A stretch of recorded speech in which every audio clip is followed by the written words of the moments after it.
Schneider Electric Infrastructure Limited Q2 FY2025 earnings conference call hosted by Elara Securities Private Limited. As a reminder, all participant lines will be in the listen-only mode, and there will be an opportunity for you to ask questions after the presentation concludes. Should you need assistance during the conference call, please signal an operator by pressing the star, then 0 on a touch-tone phone. Please note that this conference is being recorded. I now hand the conference over to Mr. Harshit Kapadia from Elara Securities Private Limited. Thank you, and over to you, sir. Thank you, Steve. Good morning, everyone. On behalf of Elara Securities, we welcome you all for the Q2 FY25 and H1 FY25 conference call of Schneider Electric Infrastructure Limited. I take this opportunity to welcome the management of Schneider Electric Infrastructure, represented by Mr. Udai Singh, Managing Director and CEO, Mrs. Suparna Bhattacharya, Chief Financial Officer, and Mr. Mohit Agarwal, Head of Investor Relations. We will begin the call with a brief overview by management, followed by the Q&A session. I'll now hand over the call to Mr. Singh for his opening remarks. Over to you, sir. Thank you so much, and a very warm morning to all of you. And I think I was just remembering that this is one of those calls which we have kept early in the morning. And thank you so much for joining us and hearing us out. Myself, Uday, my colleagues, Suparna and Mohit will try to tell you as to what we have been doing. I'm sure you have been, you have read what we have actually had shared a few days ago on this. And I would now like to take you on that. Coming to page 3, just a sweet reminder of what your company is on a mission with a vision, which is going to be leading the new digitalized energy world and offering our customers and partners the most innovative connected products and solutions, which would be ready for the then emerging and elevated expectations in power distribution. And we do this by our balanced business models, superior quality and efficient supply chain, which will keep our growth profitable and resilient and sustainable. And we have this vision with a mission to be a digital partner for sustainability and efficiency for all our stakeholders. And we strongly believe like life is on everywhere for everyone at every moment. I would like you to pay some attention to page 4. And this summarizes very rightfully as to what we have been going through. We again strongly believe that we need to drive a sustainable future, and this can happen by 3 things coming together. One, essentially, is electrification, driving this automation through a large streak of digitalization. Now, these 3 things put together, which are at the core, will help us to drive and have a sustainable future going forward. Just wanted to also tell you as to what are the mega trends which are emerging and which actually are being seen by all of us. And these are global trends, and these are also, India is no different than that. We are also experiencing the same in our country also. One, there is a huge demand which is being pushed by digitalization and artificial intelligence. Second, we know what's been happening in climate change. We are no different. We are not the one who are away from this. We are experiencing right from north to south, east to west of India. Last 3-4 years have been very acute, and we have started realizing that this is not something which is a non-India thing. This is very much an India thing which is going to happen, and we need to think about this in our attempt to safeguard future of the coming generation. Third is energy transition. Energy transition is again a very, very important element because we are trying to drive, entire India is on path of net zero vision.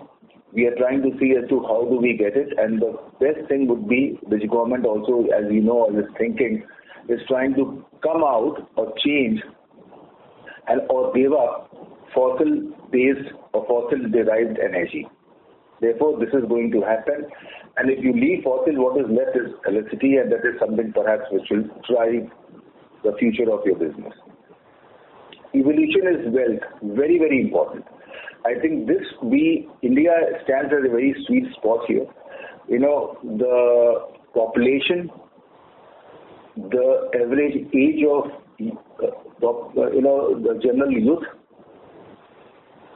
the urbanization, the demand generation because of it, the supply to cater to this demand is all actually is being done or is being seen or is being witnessed by this evolution of wealth which we have been witnessing in India, perhaps more than any other country, I would say. The new global equilibrium, I would not like to speak about this. The geopolitical situations, the government of India, I would say, restrictions on prior countries sharing land borders, what's been happening between, Russia and other things I do not want to say, but this is something which is emerging where India is being seen as one of the major hubs which can supply not only to outside, but as well as by supplying and catering to the domestic needs within India. Now, what we are trying to do here, if you really ask me, are 5 things again. We are trying to see as to how do we quickly, organize ourselves with speed in terms of addressing well this evolving trends that you see, because what stays today doesn't stay after 2 years. So the success would be how do we quickly adapt so that we can leverage the evolving situation. 2 is how do we give, as I mentioned, if you recall our vision, how can we be the lead in partnering our customers and partners in terms of driving sustainability in their own setups? How do we capture the emerging segments and while continuing our leadership in the existing segments stays as priority 3. What we are also trying to see is we are attempting and we are trying very hard to be seen rightfully that we partner a customer not only during capex cycle, but we are there with the customer. We really partner them right across the life cycle of the product, which we call as, from the time when it actually is supplied till the time it actually is lived its life, 20-25 years. What can we do as part of SEIL so that customer sees a deep engagement right across the cycle of the product? And of course, India is evolving, as you all know. How do we saturate our presence, make us more visible by establishing and making a robust partner network so that we are there in each and every corner of India. Now, if you really see what this all put together is, if you work on these trends, you work on these priorities which we have, coupled with strong governance and business ethics, building local competencies, doing the right allocations of capital in terms of making new things, and leveraging opportunities in new energy landscape which is evolving. I'm sure this company of yours will be in a position to give better returns. I'm very happy to actually take you to page 6, which talks about few of our successes which we have seen. The first one, which is on the left, which is for oil and gas segment. This is one of those government of India run companies where we have supplied full stack of what Schneider does, including transformers, GIS, revamping. And I just wanted to call you, these are 3 separate orders which have come from a non-private enterprise to us, where the confidence in us actually is being seen and is being witnessed in this. And what we have done here is given transformers and equipment which are fully sensorized, and also it has got other elements which actually are purely digital, which actually will enable to run the asset, which is either a new one or if you can see the one which is retrofitted, better visibility, better control, better insights and maintenance. If you go on the right side, again, is a prominent steel industry where we have actually supplied this. This is by far, again, I would say the first time where remote rack in rack out order has been given and it has been executed. Now, I just wanted to take some time on this because this is the first time we have done this. And this goes miles in terms of ensuring operator safety while maintaining the site. And this is a concept which we have sort of launched in India in its own different way. And this is going to be the future of maintenance as I see today in emerging maintenance world of electrical equipment. I would like to again take you to page number 7, where you see in the mobility segment where we have actually been able to do. The left side is again one of the metro segments where we have supplied the state-of-the-art high-end controllers and control systems, which are required to be to make this mass rapid transport system do very well. And incidentally, this happens to be a Southeast Asia country where we have supplied here, and they were actually very keen in buying something which is from India because India is perceived to be a technology hub where we can actually manufacture and supply high-end equipment in volumes. Another one which is on the right side is for one of the automobile manufacturer where we have supplied this in state of Gujarat. What is also worthwhile to note, again here if you see and you would notice, these are all sensorized and which has been sold with the subscription package, what we call as EcoCare. If you remember a couple of quarters ago when we launched this, we told about what is EcoCare. And this is actually catching up. Customers are now seeing some merit in terms of subscribing to it. And, with coming times, I would see EcoCare to ramp up. And this is one of the testimony which we have seen in automobile industry in Gujarat. If I want to take you to page number 8, which are essentially the left side is our bread and butter, which is power and grid segment. And this is, if you ask me, is something which was required in East. Just wanted to give you another piece here. It was for one of the state-run discoms who wanted to modernize the infrastructure, and they were sort of delayed in this. And they came to us saying that, we have delayed this. Can you support us in terms of actually supplying it early so that we can capitalize and roll it out? And we said, yes, of course, we are here for you. And, this is something which was done much before time, much before the anticipated short cycle of customer, which actually went on for we getting a different level of appreciation from the state-run discom. On the right, again, is something which is a testimony of our penetration in data centers, which I said, if you recall, the mega trend, the AI evolution, the digitalization is driving this. And this is another case which we have added to our feather, which is transformer supplied with EcoCare again with 10 AMC. And this is one of the largest data centers which are going to be coming up in India. Now, I would like to take you to page 9. You can refer. This is the last piece, if you remember what our priorities are. This is something which we are trying to do by creating larger set of partners, by enhancing portfolio of partners which are already existing. And these two cases, you see, are again a proof of the same. The left one is where we are actually supplying in Gujarat. We are supplying lots and lots of RMUs under various packages of Gujarat through license partners. And on the right is something which we have done, which is essentially a large volume order being supplied for a renewable solar farm in North. And this is something which is really, I would say, I would see this as a very wonderful step, because this particular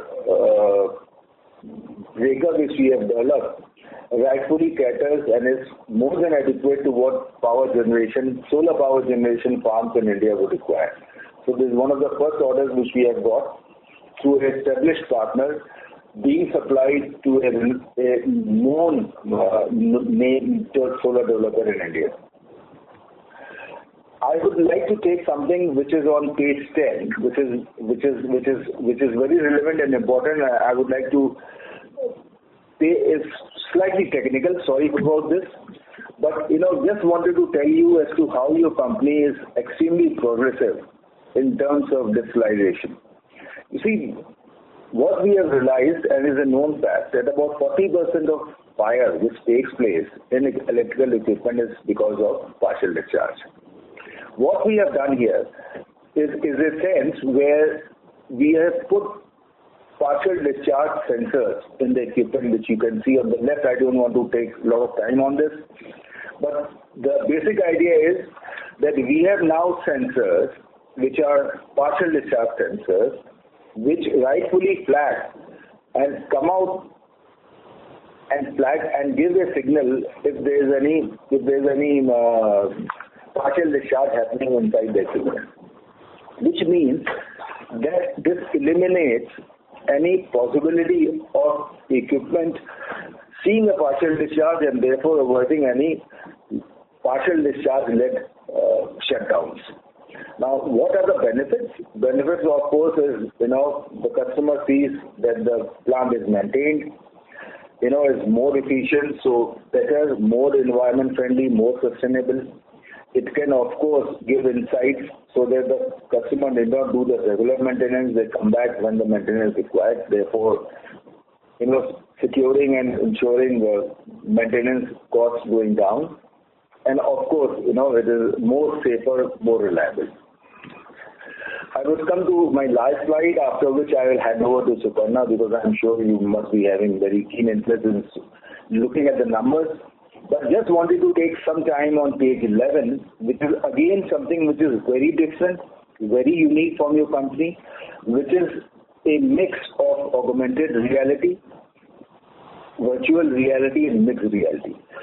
The idea behind this is, if you try to visualize, it is like we are creating a model by which the customer or the operator or somebody who is a supervisor would be in a position to point a tab in front of the equipment, and each and everything which is required to be maintained by the operator actually shows up on the screen. The basic idea is we are armoring our operator set of people who may or may not be skilled at times at various sites in the right way of doing things so that there are no mishaps. The rectification, the time taking to putting back the equipment in service is defined, is certain, so that the shutdowns are limited. And not only this also helps for training. We can, by virtue of this, we can perhaps just imagine you are sitting in a room in, say, a city like Delhi or Bombay, and you want to train a set of people. You can recall this panel which is there at some far-flung slide and can demonstrate to the set of people who are sitting along with you in terms of how the equipment looks like and which button, if you press, it does what, the relay, how does it operate, and things like this. So this is really, if you ask me, is something which is extremely unique, which is being evolved and developed, just keeping one thing which is very core to us, which is customer at the center. We are trying to develop things and trying to promote solutions and offers which are around customer benefit, which is something which customer sees as a value coming from your company, which is something which will help us to maintain and have a very proper and long-lasting engagement with customers in the entire life cycle of the job. I will stop here and I give it to my colleague Suparna, who will take you on the financial performance of your company in the last quarter and in the last half year. Over to you, Suparna. Thank you. Thank you. Their business and operations well explained along with the philosophy of the company. So I am pleased to now share the results and happy to share that your company has been seeing consistent double-digit growth in both sales and orders. Our PBT has risen by 67% and PAT by 32% YOY for H1 period. Coming to the numbers, our orders are 1,104 crores, which is 17.5% over and above last year. Basically, we can see that the growth momentum in orders is strong. Our transactional and the transformers business has grown significantly in terms of getting orders. Sales at 1,193 crores, we are up by 20.3% over corresponding period of last year. So we have leveraged the strong backlog that we have, and of course, this is mainly a project-based business, so execution is the key. We've had a very robust execution strategy at our end. Gross margin or the material margin is at 472 crores, up by 30.1%. EBIT at 155 crores, up by 47.4%. PAT at 103 crores, up by 32.1%. And we have a strong order backlog for the remaining part of the year and some also moving to next year, which is 1,389 crores. What are the strategic levers that we had for this first half of the year? We accelerated segments, as in Uday spoke about it, that we are leveraging the emerging segments which are happening in the country, and of course strengthen the resilient segments which are basically our core. More services focus on the modernization, digital services, and remote asset monitoring. So this goes as part of our service revenue mainly. And Uday also mentioned of promoting partners as to execute our orders, to gain and also execute our orders. Going now to the next slide, which is page 14. The order, as we mentioned, we see 1,104 crores, which is 17.5% over last year, which was at 939 crores. And Q2 standalone performance has been 16.3% higher than last year at 572 crores. Good momentum in orders across all segments, and order backlog we've already talked about. Order backlog is practically up by 14.3%. Going to page number 15, our sales. H1 sales has seen a 20.3% growth. We closed H1 sales at 1,193 crores, over and above 991 crores for the corresponding period of last year, H1. And the quarter saw a 21% growth. We closed the books at 600 crores over 496 crores of last year. Again, strong sales growth in transactional and services that gives us also a good margin. Talking of the P&L statement of H1, we are at page number 16. Sales growth by 20.3% at 1,192.6 crores. This has given us a material margin or a gross margin at 39.5%, which is 3 points over and above corresponding period of last year. And this has come from the better efficiency, better pricing, better productivity in the raw material. Our employee costs have risen by 10.6%, and this is mainly covering the inflation. The other expenses have risen by 38.8%. This has a component of the sales growth expenses, like whatever we take as a percentage of sales growth, and the other coming from the increase in CSR expenses, because we've been profitable for the last 3 years as compared to the corresponding period of last year, where it had the first year which was in losses. So our mandated CSR expense budget has increased. Over and above that, we have some customer support and risk coverage expenses so that we are able to cover the risk by making some specific provisions to take care of the interest of your company. So that gives us an EBITDA of 167.4 crores, which is up by 2.3%, 3 points over and above last year, and a good absolute value growth of 44.2%. Now let me come to the finance cost. Finance cost is more or less stable. And then we come to the PBT. PBT again sees a great increase over corresponding period of last year. We were 77.8 crores, against which we did 129.8 crores. We are 3 points over and above last year in terms of percentage, and in terms of absolute value increase, we are at a good 66.9% growth. Having said that, at the PAT level, we are at 32.1% increase in absolute value and 8 points increase. You all may be aware, I'm sure, that last year we were not, the corresponding period of last year did not have tax impact, which this period has, thanks to the profits that have been generated by your company. So overall, our margin has expanded due to better product mix, order pricing, volume leverage of operational efficiency, and also most importantly, the in-time orders and the sales execution, which is complete focus from our side at every point of time. Going to page number 17, which has the Q2 numbers. Q2, the sales has increased by 21% at 599.7 crores.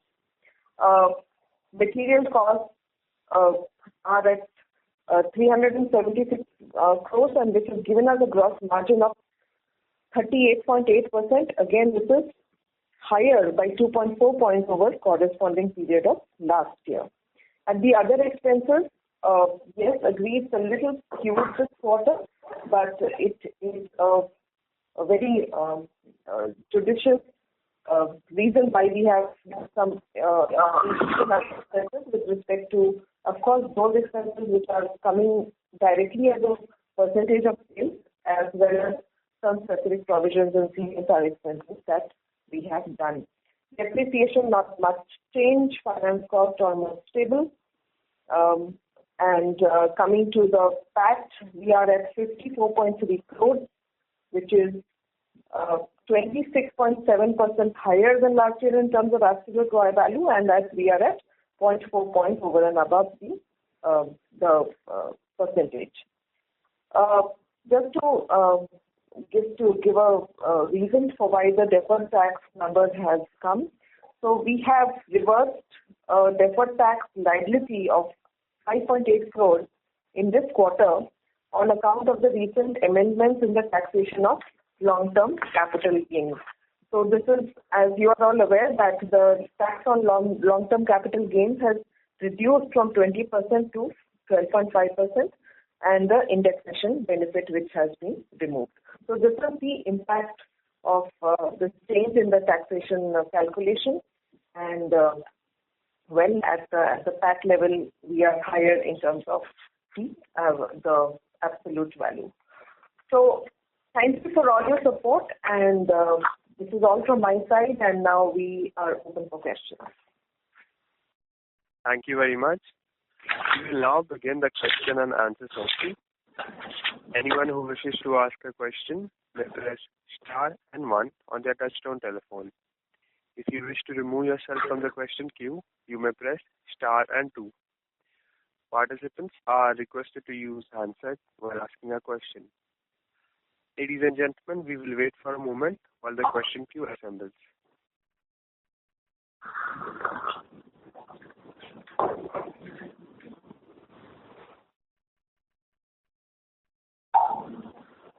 The first question is on the line of Raj Rishi from DCPL. Please go ahead. Hi.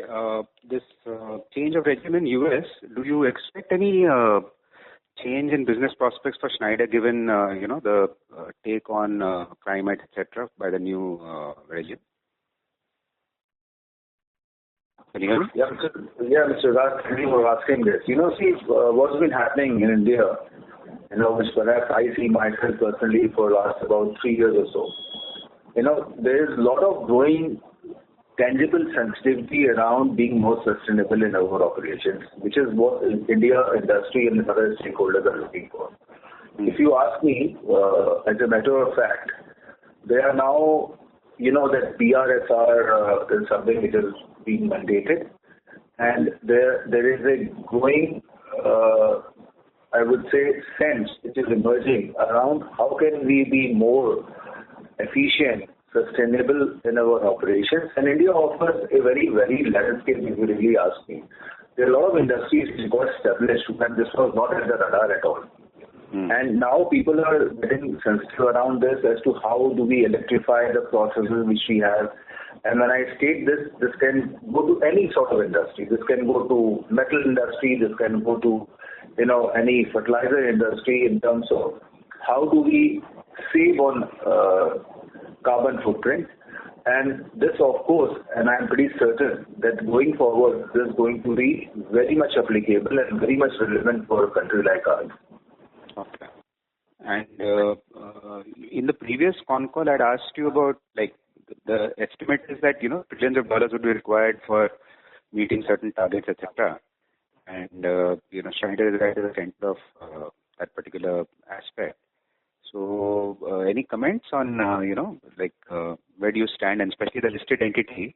You have a lot of entities, Schneider has a lot of entities in India. So, is there any duplication of business, conflict of interest between the listed entity and, some unlisted entity of Schneider? These are the two questions. So, Raji, I'll take the second question first. Yeah. There is no conflict of interest between various operational entities in India of Schneider. Okay. And number two, if you ask me as to what is the budget which people might take for being more sustainable, this is I would not be in a position to answer you because, see, what's been happening is there are people who are taking, today is a evolution phase, I would say. Okay. People are trying to try out pilots, trying to gauge, the basic concept of sustainability is first and foremost, you should be sensitive about this. Okay. Draw up as to where do you stand, which we typically call as where we are today. Form up a roadmap as to where we want to be, and then try to drive it, make it happen, and finally to sustain it. Now, your piece typically comes when you have already drawn up a roadmap, where you really don't need to see as to how much investment is required, which I would, at this point in time, for a national average point of view, I will not be able to say, but what I can only add here is, there are people who, most of the stakeholders, most of the industry, most of the relevant people are trying to see as to how much they can do in their own ways to drive this in their respective set of operations. But the number point of view, I will not be able to throw up and share any numbers with you because I am not aware about this at this moment of time. And sir, in the Saturday, Sunday or something, government took out some testing lab regulation change. Any comments on how it will affect Schneider? I do not know which specific one you are talking about, but if you are talking about type test validity, if that is the one which actually, it will actually give, it will have a positive impact if you are asking about that one. Not only for Schneider, but the entire set of people who actually are operating in this field.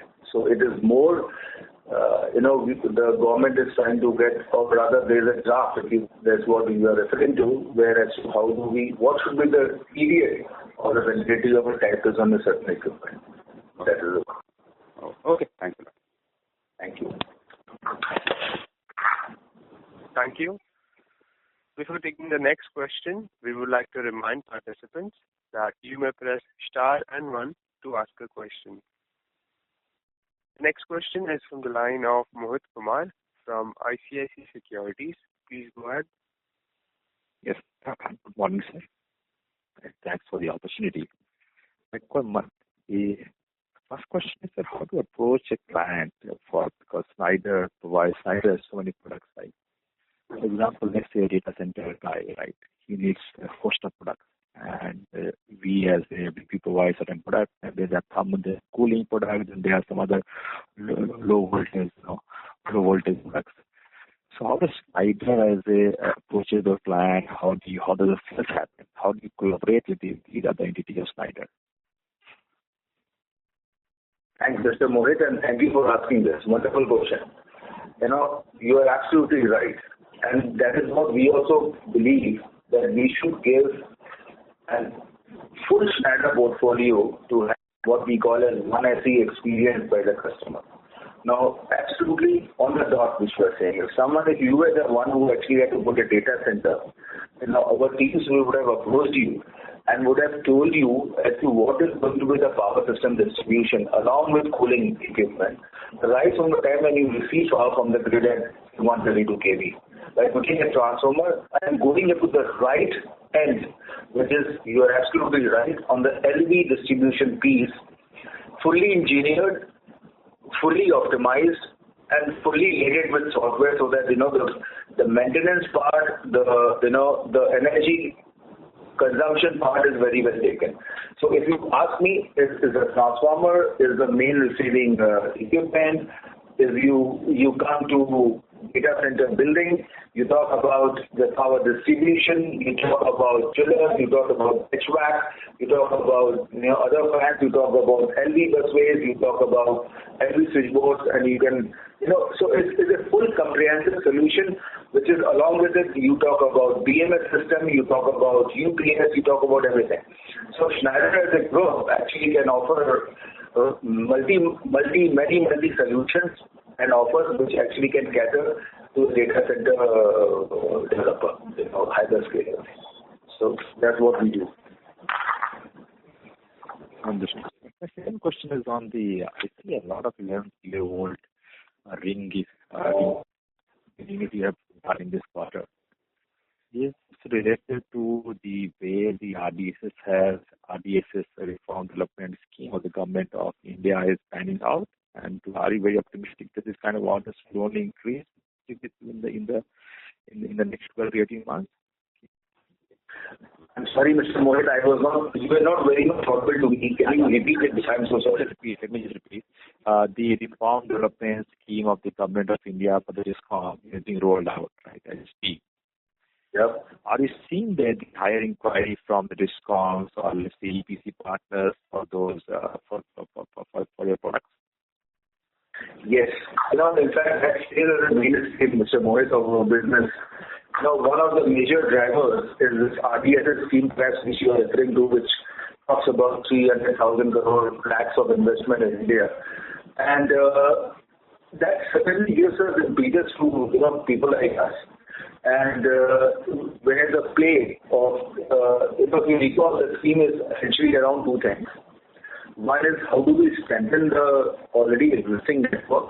How do you augment the network? And when I say augmentation, it also means how do you digitalize the network so that it becomes more efficient, and eventually the ATN fee losses, which are standing at 15.4, goes down to about 12 at India level.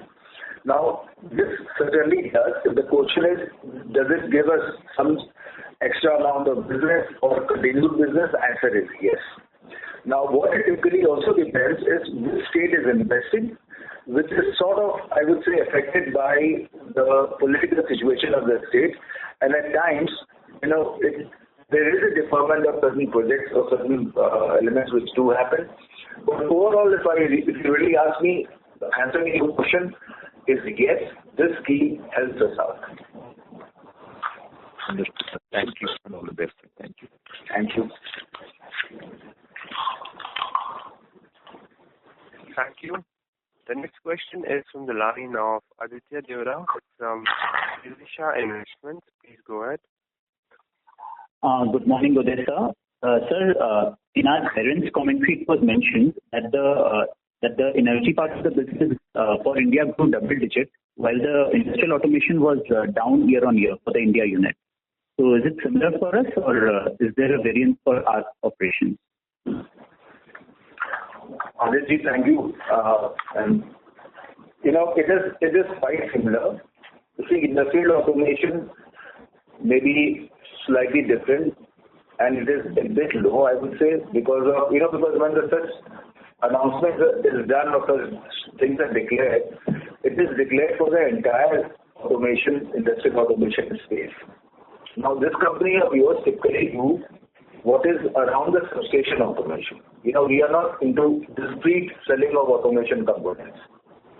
Now, for us, it is always business as usual. It hasn't seen a dip, or it hasn't changed from the normal energy management perspective. But I think the statement which you are referring to, it comes from a larger domain which encompasses everything and all aspects of industrial automation, even including discrete component supply of industrial automation products. But for this company, it is virtually the same, the normal one which happens. Okay. And sir, for last 3 years, if we see the sales CAGR that we are doing, it's around 20%. So my query comes with respect to the Calcutta factory. So would we see a leg in the sales growth once the factory is established, or should we model the 20% CAGR that we are seeing or we have been seeing for the last 3 years going ahead?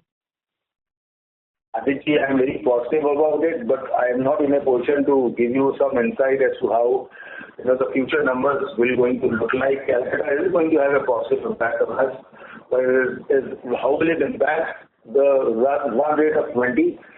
Not in a actual situation to tell you as of now. Perfect. So just one more request. Our parents would have its India Investor Day. I'm sure you know about it on December 7th or the first week of December. If you can accommodate some of the India analysts or investors, it would be great. And if it's not possible, then at least the decks that you would be sharing with the global investors, if it could be shared with Indian investors, it would be great on your part. Noted, Aditya. We'll do whatever it's for. Thank you. Thank you. Participants who wish to ask a question may press star and 1. The next question is from the line of Nimish Sundar from Elara Capital. Please go ahead. Yeah, hi. Thank you for the opportunity and congratulations on a good set of numbers. Sir, just continuing off the last participant's question on the Kolkata factory, could you let us know the status of the factory? Is it on track to be commissioned? I think it's said by April of the next year. Is that on track? Nimish, first of all, thank you. And second is almost on track. Is actually coming up sometime around the first quarter of next year. That will happen, and it will perhaps start maybe in the last quarter of this year, and we will sort of conclude the other installation of other furnaces by Q1 next year. That is the plan. So it's overall on track. Okay, fine. That's great to know. And my second question is, sir, I just wanted to understand, I think we have been adding some channel partners recently instead of directly taking orders from Discom. So I was now supposed to split in H1 in terms of channel partners' contribution versus the direct orders contribution. If you could just highlight something like that. I think we may get back to you if Suparna has this fine detail. But otherwise, is actually typically is, see, there are two ways to measure it, Mr. Nimesh. One way is how many assets are we supplying through channels versus how many assets do we supply direct. That is one way of looking at it, and which is the most important and relevant way, instead of getting into the volume and rupee crores. Now, because finally your company is actually trying to see as to how do we penetrate and saturate this market with our products. And therefore, we have decided to actually, and there is a very, I would say, back-end work which goes in terms of identifying and slotting which one will be served to a partner and which one will be served directly. Now, if you typically ask me the number in this half year, I may not be absolutely correct. Suparna, under control of Suparna, it would be typically, I would say, maybe 2:1 in favor of licensed partner. That's what we have done in H1 in terms of number of assets. Okay, thank you so much, sir. I have some questions. I'll get back in the queue. Thank you. Thank you, Nimesh. Thank you. Ladies and gentlemen, if you wish to ask a question to the management, you may press star and 1. The next question is from the line of Viraj from Jupiter Financial. Please go ahead. Yeah, good morning and all the best for the congratulations for good numbers. Now my question is, how do you see the business environment going forward from here? What's your sense on the industry? Raji, first of all, thank you for having faith in us. Now, we see India as a right point in time, at the right cusp, if you ask me. It's actually the business and the segments which were there since last about 7-10 years, they continue to be there. What we additionally see is the new emerging landscape. Now, this new emerging landscape will hit us, maybe in coming years. May not be exactly the way we feel they will come, but plus minus 1 or 2 years here and there, it will certainly come. And these are multifold. These are, solar, the EV, the storage, the data centers. These are the elements which were non-existent if you really ask me in 2015, 17. But now, what existed in 15, 17, 18, 19, around COVID, that stays. And we are seeing these additional revenues which actually will drive in the future. Now, what is very difficult to ask is whether the EV story will happen by the time it has been projected at 20, 30% penetration. The answer, I don't know. But what I certainly know, if not in 2030, it will happen in 2032. So, the business high level is good. India is bullish. We are bullish. We are trying to see as to how do we leverage these evolving business opportunities by the right solutions, by driving the right thought leadership, talking about what is good for India with customers and other stakeholders is something which is very relevant. So we are doing two things, if you ask me, Mr. Raj. One, trying to adapt ourselves, trying to see as to how can we really be there on the right time for those customers who are exploring these new technologies. Second, we are also trying to help advocate these new technologies with the right policy makers who are trying to derive right policy charters in India for these emerging landscapes. So these are the two things which we are trying to do. I do not know whether I've answered you, Mr. Raj, but this is how India on high level is good. So my second question is, does this Schneider has a play in the battery storage? Schneider has a play on the battery storage in India? Yeah, we do have. Battery storage is a complex affair, as Mr. Raj, you may know. We have solutions which we call as behind the meter and front of the meter, and we are developing. Battery storage is not great.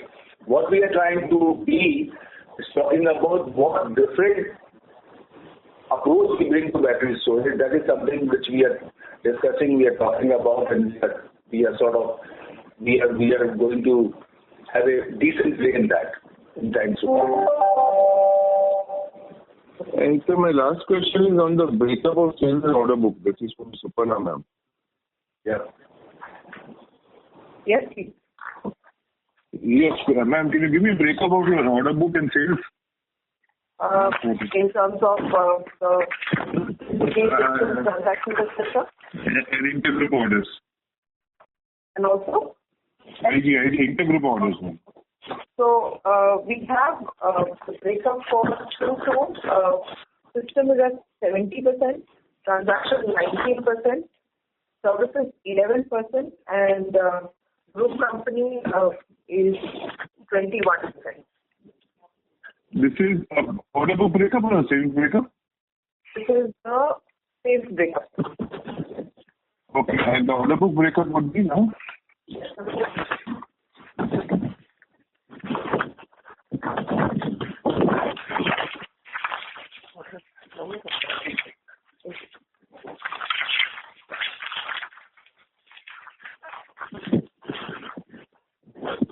the order intake is equipment is at 47%, projects at 13%, transaction 23%, and services 17%.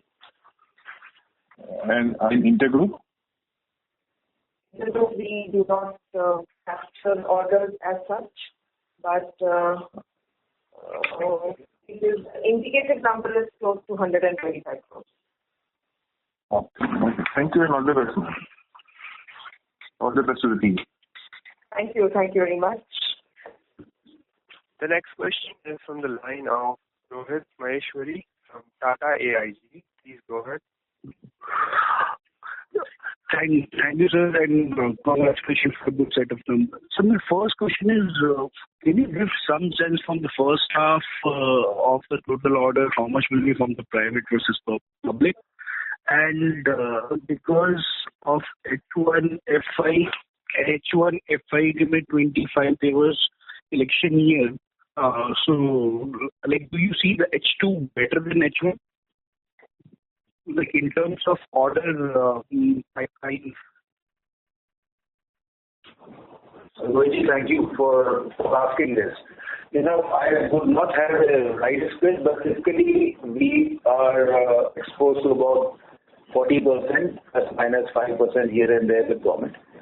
And just one thing I wanted to call out, because our being a project business, we come into play essentially few days or few months later than the project is financially closed. What I mean by this is most of the jobs that you see are done through large contractors.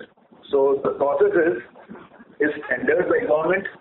When it talks specifically about 35-40% where I say and used by government, is won by a contractor, and then contractor places, he designs, he actually engineers the solution which is required as per the government requirement, and then it comes to us and then we supply. So if you hear something happening now, probably by the time it comes on our table is maybe about 9 months or 12, 15 months away. That's one. Two, H2 is always better. H2 is always better historically for any company, and we are no different. Because there's a lot of impedance on actually capitalizing it, and there's a reason why people and the users or the buyers or the end use trying to expedite their pipeline so that they receive the equipment in March. And that's the reason why H2 typically we have always seen a shade better than H1. So, and I'm seeing that this year will perhaps be no different, will be somewhat doing something similar. Okay, like when we see that for an example, Q3 FY25 like is a good robust quarter for government ordering. For us, it should be reflected in Q4. So, like if my understanding is correct, so this is the right way to understand. Not, because there is no such rocket science. We can't have a investor formula in trying to give you. But very typically, this any quarter is somewhat similar in behavior. It gets impacted a bit by some something happening at I would say political level. But otherwise, typically it follows the same cyclical order as any quarter, perhaps in the previous years I've seen. So when you ask me that if Q3 is what the time people say, whether the Q4 will drive those orders, it will be very difficult to predict, Mr. Rohit, as of now. Okay. So second is, can you give a sense, like for example, today in India, if a data center requires close to like between 50 to 60 odd crores for 1 megawatt, what will be the TAM for us in that 60-70 crores type of cost for us? What would be what, Mr. Rohit? Yes. Currently in India, if you see the data center cost for setting up 1 megawatt is close to 62, like it's between 50 to 70 crores. So I would just want to understand that what is our Schneider addressable TAM in that 60 to 70 crores? Yeah, Rohit ji, I wish I had that calculator. But see, it is a it again cannot have a straight answer. I'll try to explain you in 1 minute. Now, because when you say this is data center, it requires three things. One is the land itself, second, power and water.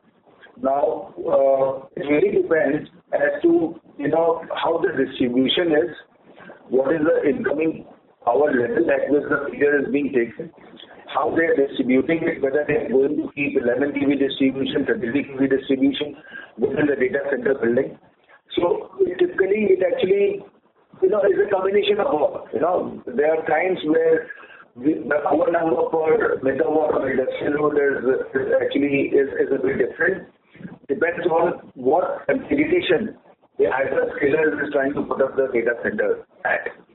But and it's very because if I tell you 10 crores per this one, I would be actually wrong, because it really depends on a specific configuration. So it's very difficult to give you a ballpark number in terms of how much business potential will a data center throw up per megawatt of IT load.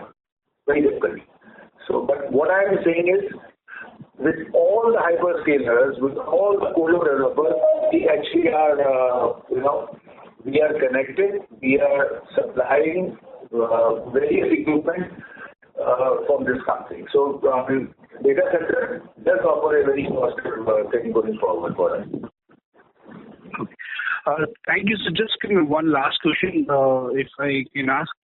Can you, because to get a sense, can we get what is the order bidding or order pipeline as of now stands, that we can get a sense that what type, how can the growth materialize over next 6-8 months or maybe 1-2 years? So can you give that sense? We are positive, Mr. Rohit. We are trying to build up the right order book. When I say right, we are trying to see as to which are the projects which are sort of, which are beneficial to the company. We are exploring and venturing into that area. Now, the good part is that we do see a lot of projects in the country, which allows us to bid a bit choosy, I would say. And we are picking up, and my sense is, that this journey of growth is sustainable for companies like us, and we are counting on the evolving India and the type of investment that you can see in 5 to 10 years from now. So it's actually like this. Yeah, perhaps to add and give you confidence on how we are in terms of pipeline opportunities. One good indicator for this is the order backlog. What I mentioned that we are at 1,389 crores. We are up by more than 14% as compared to last year. So our order booking tracking actually gives us the confidence for future sales, etc. So that is one thing which we can bank upon. No, sure. Thanks. Thanks a lot, and all the best. Thank you. Thank you. The next question is from the line of Manish Goyal from ThinkWise Wealth Managers. Please go ahead. Yeah, thank you so much, and very good morning. Congratulations on very good numbers on both P&L and balance sheet, and it was quite commendable to see very strong cash flow generation in the quarter and cash position improving significantly. Special congratulations to Superman. I just want to know, probably, is there anything specific which would have led to jump in our cash flow, and can we expect it to be sustainable going forward? That was my first question. My second question is on if you can give us a perspective how is exports doing for us,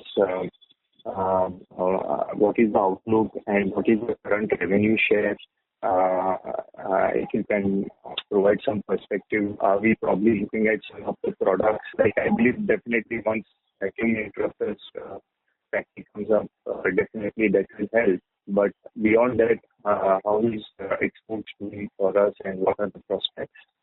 And my third question is on capacity utilization for our core products, transformers and switches, and are we also looking at increasing capacities in these products? And what is the CapEx plan? And my fourth question is on services business. So we definitely, as per the revenue and the order inflow breakup, so that services intake seems to be quite strong at ranging between 17 to 19% for last few quarters. But somehow probably the revenue share continues to be 11 to 13%. So if you can help me improve and provide perspective on that aspect. Thank you. Okay, I'll take part of your fourth question. I will just to add on that.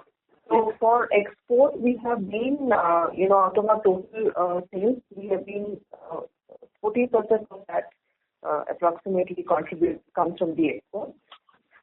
Regarding better cash flow, there has been, lot of focus in terms of having better margin, better payment terms for the last, say, 1 year as we are evolving to improve our cash position.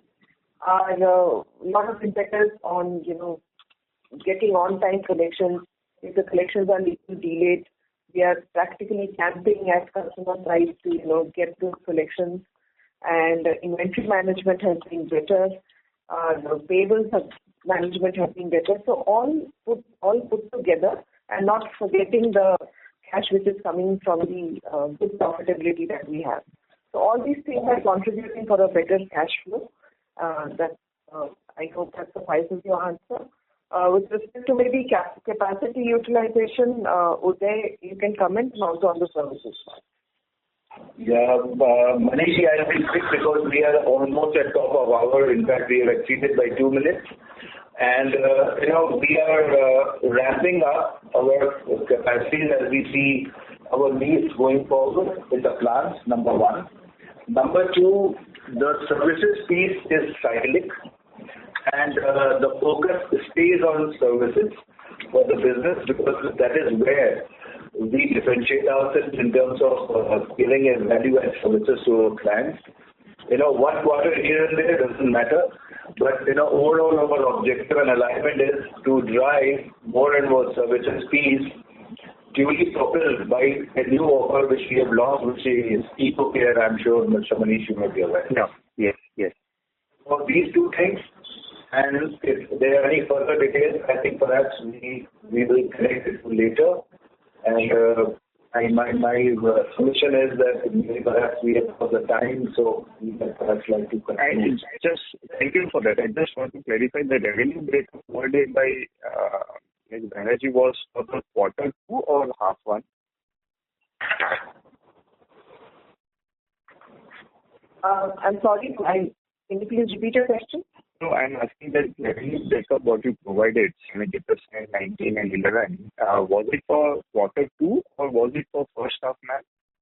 It was for quarter 2. Okay, ma'am. Okay. Thank you so much. Thank you. I now hand the conference over to Mr. Harshit Kapadia for closing comments. Yeah, thank you, Steve. We would like to thank Schneider Electric management for giving us an opportunity to host this call. And we also like to thank all investors and analysts for joining for this call. Any closing remarks, Uday sir, that you want to share with investors? So I would like to thank you for joining us, for having confidence in the management. Just wanted to assure that we are trying to be at the right place at the right time with the right offers, big teams.